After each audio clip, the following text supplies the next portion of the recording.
इस वीडियो में हम कंटिन्यू करेंगे फूड न्यूट्रिशन एंड हाइजीन की यूनिट 1 के कुछ और आगे के एमसीक्यूज। इससे पहले वाली वीडियोस में भी काफी सारे एमसीक्यूज हमने कवर किए। उम्मीद करता हूँ सारी वीडियोस आपने देख ली होंगी। अगर आपने इससे पहले वाली वीडियोस नहीं देखी या फिर कोई भी वीडियो आपकी मिस हो गई है तो एक प्लेलिस्ट बनी हुई है फूड न्यूट्रिशन एंड हाइजीन के नाम से, उस प्लेलिस्ट में जाकर आप उन वीडियोस को देख सकते हैं। फिलहाल बात करते हैं वीडियो के सबसे पहले क्वेश्चन की। क्वेश्चन नंबर 1 है the purpose of diet planning is. तो इससे पहले वाली वीडियो में एक टॉपिक हमारा चल रहा था डाइट प्लानिंग, उसी पर बेस्ड कुछ एमसीक्यूज यहाँ पर आपको देखने को मिलेंगे। तो वही हमसे पूछा जा रहा है कि डाइट प्लानिंग का पर्पस क्या होता है। Nutritional, efficient use of resources, frugality या फिर all of these. Here option D is correct, all of these.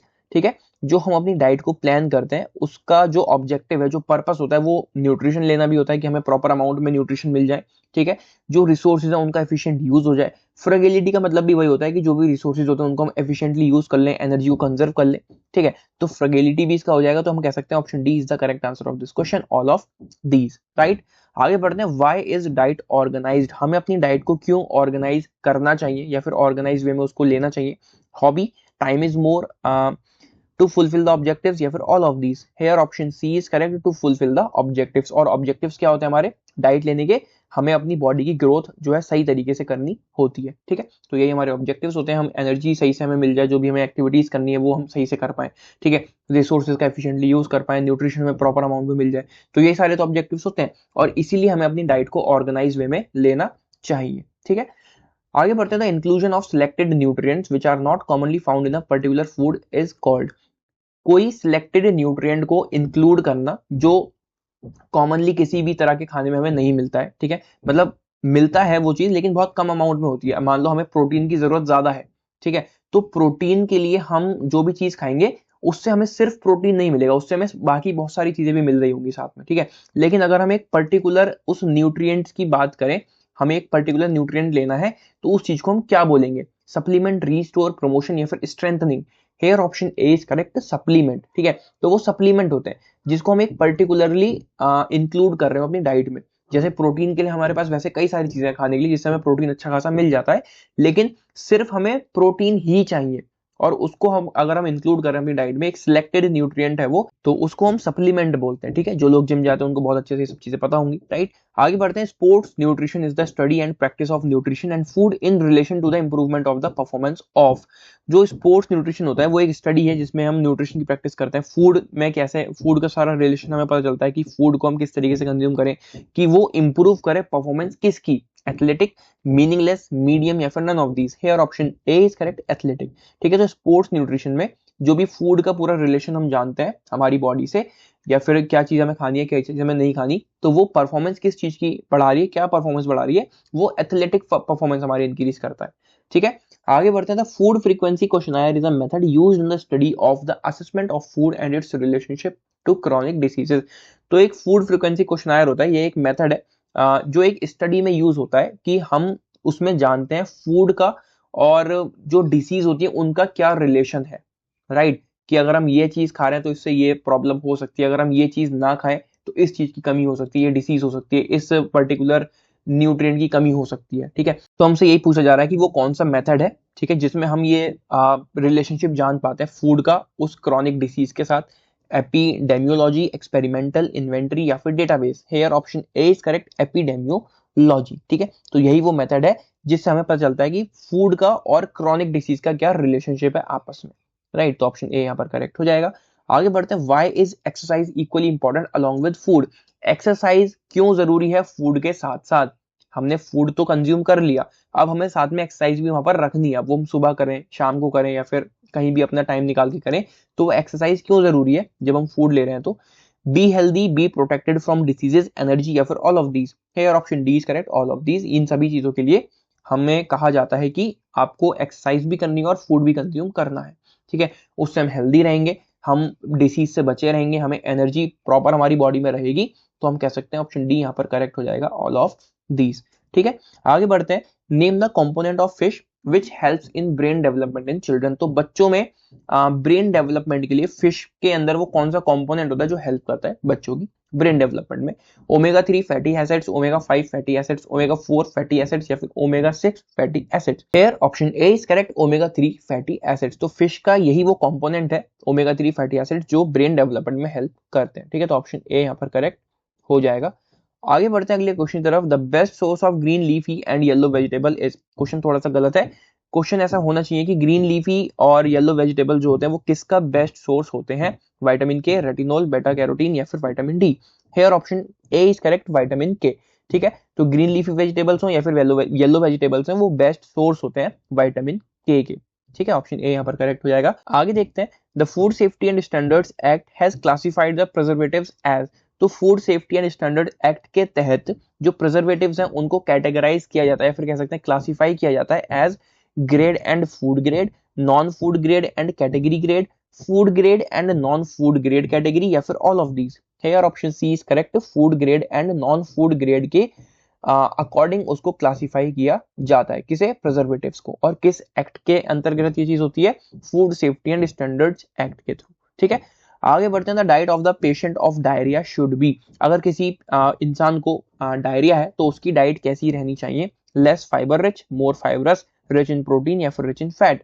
Here option is correct, less fibre rich. ठीक है, तो उसमें फाइबर जो है वो कम से कम हो और बहुत लाइट डाइट वो रहती है। ठीक है, आगे बढ़ते हैं। The following food ingredient has antioxidant effect. इनमें से कौन सा वो फूड इंग्रेडिएंट है जिसमें एंटीऑक्सीडेंट इफेक्ट होता है? फेनॉल, विटामिन ई, कैरोटेनॉइड्स या फिर all of them. Hair option D is correct, all of them. यहाँ पर ये जो फेनॉल लिखा है ये वो वाला फेनॉल नहीं है जो आप घर में इस्तेमाल करते हो। ठीक है, तो कंफ्यूज मत होना, ये वो वाला फेनॉल नहीं है, ये दूसरा फेनॉल है जिसमें एंटीऑक्सीडेंट्स होते हैं। ठीक है, और हम यहाँ पर कह सकते हैं विटामिन ई भी है और कैरोटेनॉइड्स भी है, तो इन सभी चीजों में एंटीऑक्सीडेंट इफेक्ट होता है। राइट, तो ऑप्शन डी यहाँ पर करेक्ट हो जाएगा। आगे बढ़ते हैं। FIFO is related to, FIFO जो कि है रिलेटेड किससे? स्टोर्स, अकाउंटिंग सिस्टम, सर्विस या फिर ऑल ऑफ दीज। अब बहुत सारे बच्चे ये भी कहेंगे कि अकाउंटिंग सिस्टम से रिलेटेड है, पर थोड़ा सा दिमाग हमें ये लगाना है कि फूड न्यूट्रिशन जो हमारा सब्जेक्ट है उसमें अकाउंटिंग सिस्टम का क्या मतलब। ठीक है, तो FIFO first in first out method ये हमारा अकाउंटिंग में भी होता है। अकाउंटिंग से भी उसमें भी अगर हम जाए अंदर तो ये इन्वेंट्री में होता है। ठीक है, इन्वेंट्री मैनेजमेंट जब हम करते हैं तो कंफ्यूज नहीं होना है कि यार ये तो इन्वेंट्री मैनेजमेंट में होता है, अकाउंट्स वगैरह में हमने कहीं ये टर्म सुनी है। ठीक है, तो वहां पे कंफ्यूज नहीं होना। फीफो जो हमारा होता है फर्स्ट इन फर्स्ट आउट, ये स्टोर्स में होता है। ठीक है, जो बड़े बड़े स्टोर्स होते हैं उनमें सारा जितना भी स्टॉक आता है वो आता है, जो भी मटेरियल होता है, जो भी सामान होता है स्टोर्स में, वो सब चीजें आती हैं। जो चीज पहले आती है उसको पहले सेल कर दिया जाता है, जो चीज बाद में आती है उसको बाद में सेल करते हैं। सिंपल सा मेथड है। ठीक है, तो फीफो जो है वो स्टोर्स से रिलेटेड है। राइट, आगे बढ़ते हैं। Food groups and functions of food, ये हमारा टॉपिक है। Food groups and functions of food. सबसे पहला क्वेश्चन इस टॉपिक का, what is the percentage of protein in the egg. कितना परसेंट प्रोटीन होता है एक एग में? ठीक है, 14%, 12%, 15% या फिर 6%। है ऑप्शन बी इज करेक्ट, 12%। वैसे तो अगर हम परसेंटेज में देख रहे हैं तो वो 12.5, 12.6 समथिंग होता है, पर अब यहाँ पर हमें पॉइंट्स में नहीं दिया तो हमें राउंड ऑफ करके दिया है 12%, तो वही हम लगाएंगे। ठीक है, और ग्राम्स में अगर हम देखें तो 6 to 7 ग्राम प्रोटीन एग में होता है। अब ये परसेंटेज ना देकर आपको ऑप्शंस में ग्राम्स दे दें, ठीक है, तो फिर आप कहोगे यार हमें तो परसेंटेज बताई गई थी लेकिन यहाँ तो ग्राम्स में कह दिया। तो 6 to 7 ग्राम प्रोटीन एक एग में होता है, और 12% अगर हम परसेंट में देखें तो 12% उसके टोटल वेट का उसमें प्रोटीन होता है। ठीक है, 12% उसके टोटल वेट का प्रोटीन होता है। ठीक है, आगे बढ़ते हैं। Food obtained from animal kingdom is. जो फूड हमें मिलता है एनिमल किंगडम से वो क्या है? व्हीट, एप्पल, मीट, फिश या फिर all of these. Here option C is correct, meat और फिश। ठीक है, एनिमल किंगडम यानी कि जो हमें एनिमल से मिल रहा है फूड। राइट, तो वो व्हीट नहीं है, वो एप्पल भी नहीं है, ऑल ऑफ दीज हम कह नहीं सकते क्योंकि दो ऑप्शन नहीं है, तो ऑप्शन सी यहाँ पर करेक्ट हो जाएगा, मीट एंड फिश। राइट, आगे बढ़ते हैं। Amount of carbs in food. एक पर्टिकुलर डाइट की हमसे बात करें, एक पर्टिकुलर समय पर हम जो डाइट ले रहे हैं, ठीक है, तो उसमें हमें कितना कार्ब्स लेने चाहिए एक फूड की, अगर हम एक पर मील हम ले रहे हैं तो। ठीक है, 40 to 80 grams, 10 to 50 grams, 10 to 20 grams या फिर 60 to 80 ग्राम्स। अब देखो मैन और वुमेन दोनों में ये डिफरेंस रहता है। ठीक है, दोनों के लिए अलग चीजें हैं। मेन की अगर हम बात कर रहे हैं वेट मेंटेनेंस के लिए, अगर एक नॉर्मल मील वो ले रहा है, एक पर मील हम बात कर रहे हैं, ठीक है, एक पर्टिकुलर समय पे वो अगर कोई इंसान मील ले रहा है, ठीक है, मेन, तो वो 60 to 80 ग्राम्स लेगा। ठीक है, कार्ब्स, तो ये तो हमारा हो गया मेन के पर्पज से 60 to 80। ठीक है, और यही चीज वुमेन के केस में थोड़ी चेंज हो जाती है, जिसमें अगर वो एक मील ले रहे हैं, ठीक है, वुमेन, और उसमें जो कार्ब्स रहेंगे वो 45 to 60 ग्राम्स रहते हैं। तो यहाँ पर 45 to 60 ग्राम का कोई ऐसा ऑप्शन नहीं है, फिर भी मैंने आपको बता दिया, वो वुमेन और मैन करके अलग से पूछा जा सकता है आपके एग्जाम में। तो फिलहाल यहाँ पे 60 to 80 हम लगाएंगे ग्राम्स ऑफ कार्ब्स फूड में होने चाहिए जब आप एक कोई मील ले रहे हो, चाहे वो सुबह आप खा रहे हो, चाहे वो दोपहर में ले रहे हो, चाहे वो रात में ले रहे हो। ठीक है, तो ये हो गया 60 to 80 ग्राम्स। आगे बढ़ते हैं, sweet potatoes consist of, sweet potatoes में क्या होते हैं? Fat and vitamins, vitamins and proteins, carbs and sugars, या फिर fats and carbs. Here option C is correct, carbs and sugars. ठीक है, तो ये दोनों चीजें पाई जाती हैं स्वीट पोटैटोज में। शुगर्स भी कौन सी होती है? Glucose, fructose, sucrose. ठीक है, तो वो सारे शुगर्स भी होते हैं इसमें स्वीट पोटैटो में। ठीक है, तो ऑप्शन सी यहाँ पर करेक्ट हो जाएगा, कार्ब्स एंड शुगर्स।